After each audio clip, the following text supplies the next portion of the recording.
I just saw The Smashing Machine. Let's talk about it. Next. It's simple. Am I going to hurt him Let's fucking go. before he hurts me?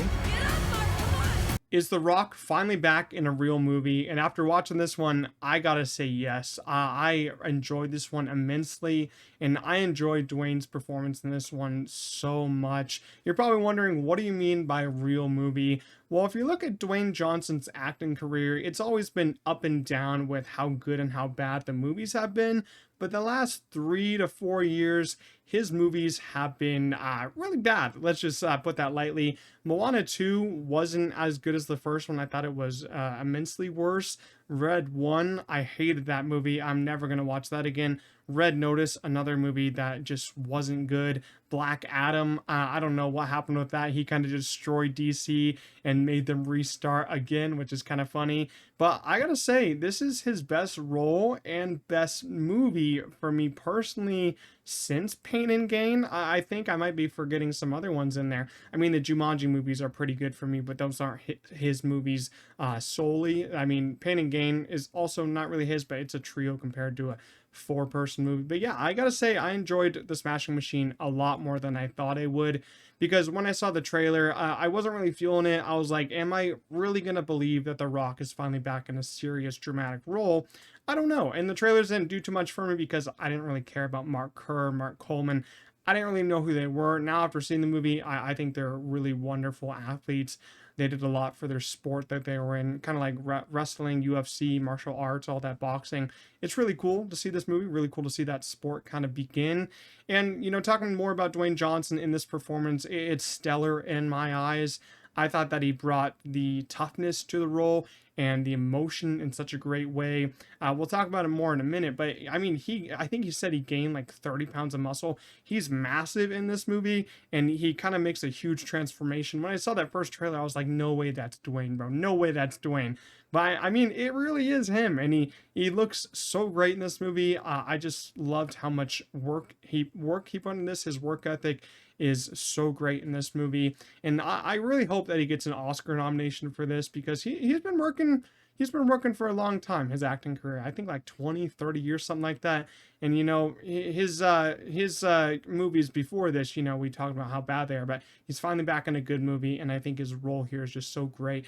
I really want him to get nominated for this one. Benny Safdie is back in the director's chair by himself this time, because as we said before, the Safdie brothers have split up this year, both having their own movies coming out in the same year, which is kind of crazy. This is Benny Safdie's, and then Josh's movie comes out in December. Marty Supreme, which is a movie I'm very excited for. But talking more about Benny, he's the director of this one. He's the writer. He's one of the main producers alongside The Rock, and he's also the editor of this movie. I mean, he's pulling a Sean Baker with this one, like Sean Baker did with Nor. He did basically all the work on that one. Editor, director, writer, producer, a lot of it.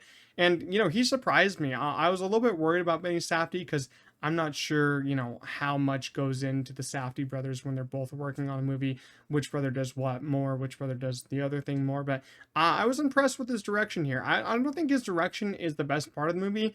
I think his editing is clearly my favorite part of about this movie, because he does such a great job at keeping these scenes going for a long amount of time. There's some great wonders in here. There's some great tracking shots of just following Dwayne Johnson after a big fight, you know, after a loss that he has, and you're sitting with him throughout this big emotional scene.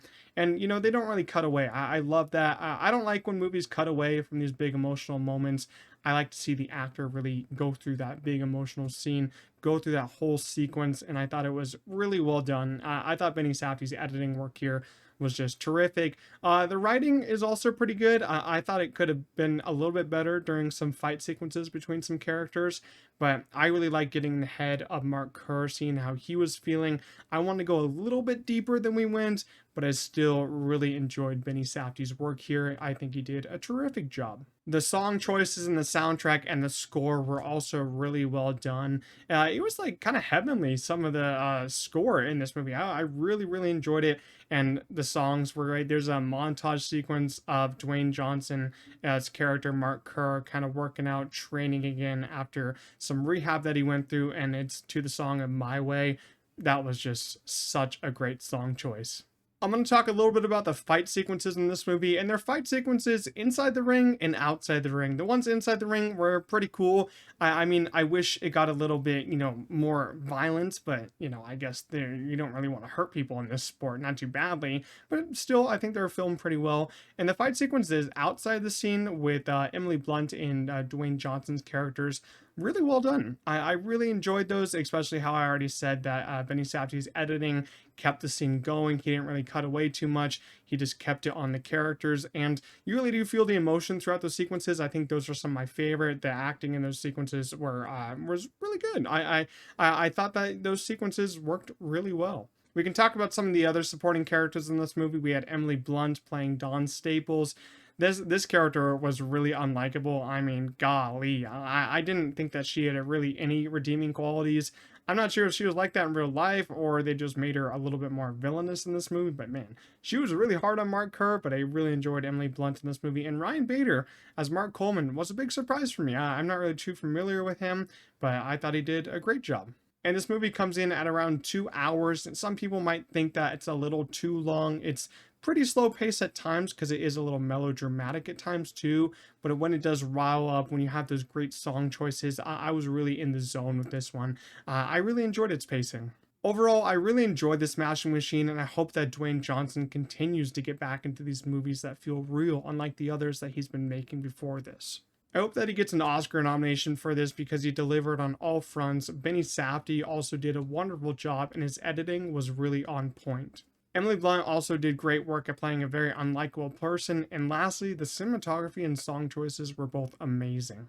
I'm going to give The Smashing Machine a strong 7 out of 10 on my first watch, but I will be seeing this again soon, so it might go up. If you did enjoy this review, make sure to leave a like on this video as it is free to do so and it does help me out a lot. And if you want to see more videos from me, hit that subscribe button, turn on the bell for notifications. But that's going to be it for this video. I'll see you all in the next one.